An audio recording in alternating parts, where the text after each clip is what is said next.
त्रिशंकु सशरीर स्वर्ग जाना चाहते थे, इसके लिए उन्होंने वशिष्ठ जी अनुरोध किया, किंतु वशिष्ठ जी ने इस कार्य के लिए अपनी असमर्थता जताई।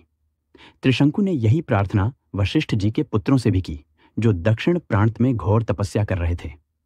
वशिष्ठ जी के पुत्रों ने कहा कि जिस काम को हमारे पिता नहीं कर सके, तू उसे हमसे कराना चाहता है। ऐसा प्रतीत होता है कि तू हमारे पिता का अपमान करने के लिए यहाँ आया है। उनके इस प्रकार कहने से त्रिशंकु ने क्रोधित होकर वशिष्ठ जी के पुत्रों को अपशब्द कहे। वशिष्ठ जी के पुत्रों ने रुष्ट होकर त्रिशंकु को चांडाल हो जाने का शाप दे दिया। शाप के कारण त्रिशंकु चांडाल बन गए तथा उनके मंत्री तथा दरबारी उनका साथ छोड़कर चले गए। फिर भी उन्होंने सशरीर स्वर्ग जाने की इच्छा का परित्याग नहीं किया। वे विश्वामित्र के पास जाकर बोले, अपनी इच्छा को पूर्ण करने का अनुरोध किया। विश्वामित्र ने कहा, तुम मेरी शरण में आए हो, मैं तुम्हारी इच्छा अवश्य पूर्ण करूंगा।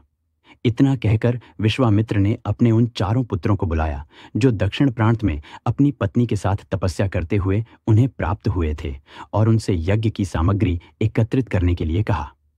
फिर उन्होंने अपने शिष्यों को बुलाकर आज्ञा दी कि वशिष्ठ के पुत्रों सहित वन में रहने वाले सब ऋषि मुनियों को यज्ञ में सम्मिलित होने के लिए निमंत्रण दे आओ। सभी ऋषि मुनियों ने उनके निमंत्रण को स्वीकार कर लिया, किंतु वशिष्ठ जी के पुत्रों ने यह कहकर उस निमंत्रण को अस्वीकार कर दिया कि जिस यज्ञ में यजमान चांडाल और पुरोहित क्षत्रिय हों, उस यज्ञ का भाग हम स्वीकार नहीं कर सकते। यह सुनकर विश्वामित्र जी ने क्रुद्ध होकर उन्हें कालपाश में बांधकर यमलोक जाने और 700 वर्षों तक चांडाल योनि में विचरण करने का शाप दे दिया और यज्ञ की तैयारी में लग गए। विश्वामित्र के शाप से वशिष्ठ जी के पुत्र यमलोक चले गए। वशिष्ठ जी के पुत्रों के परिणाम से भयभीत सभी ऋषि मुनियों ने यज्ञ में विश्वामित्र का साथ दिया। यज्ञ की समाप्ति पर विश्वामित्र ने सब देवताओं को नाम ले लेकर अपने यज्ञ भाग ग्रहण करने के लिए आह्वान किया, किंतु कोई भी देवता अपना भाग लेने नहीं आया। इस पर क्रुद्ध होकर विश्वामित्र ने अर्घ्य हाथ में लेकर कहा कि हे त्रिशंकु, मैं तुझे अपनी तपस्या के बल से स्वर्ग भेजता हूं। इतना कहकर विश्वामित्र ने मंत्र पढ़ते हुए आकाश में जल छिड़का और राजा त्रिशंकु शरीर सहित आकाश में चढ़ते हुए स्वर्ग जा पहुंचे। त्रिशंकु को स्वर्ग में आया देख इंद्र ने क्रोध से कहा कि रे मूर्ख, तुझे तेरे गुरु ने शाप दिया है, इसलिए तू स्वर्ग में रहने योग्य नहीं है।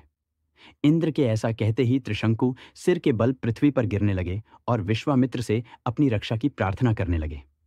विश्वामित्र ने उन्हें वहीं ठहरने का आदेश दिया और वे अधर में ही सिर के बल लटक गए। त्रिशंकु की पीड़ा की कल्पना करके विश्वामित्र ने उसी स्थान पर अपनी तपस्या के बल से स्वर्ग की सृष्टि कर दी और नए तारे तथा दक्षिण दिशा में सप्तर्षि मंडल बना दिया। इसके बाद उन्होंने नए इंद्र की सृष्टि करने का विचार किया, जिससे इंद्र सहित सभी देवता भयभीत होकर विश्वामित्र से अनुनय विनय करने लगे। वे बोले कि हमने त्रिशंकु को केवल इसलिए लौटा दिया था कि वे गुरु के शाप के कारण स्वर्ग में नहीं रह सकते थे। इंद्र की बात सुनकर विश्वामित्र जी बोले कि मैंने इसे स्वर्ग भेजने का वचन दिया है, इसलिए मेरे द्वारा बनाया गया यह स्वर्ग मंडल हमेशा रहेगा और त्रिशंकु सदा इस नक्षत्र मंडल में अमर होकर राज्य करेगा। इससे संतुष्ट होकर इंद्रादि देवता अपने अपने स्थानों को वापस चले गए।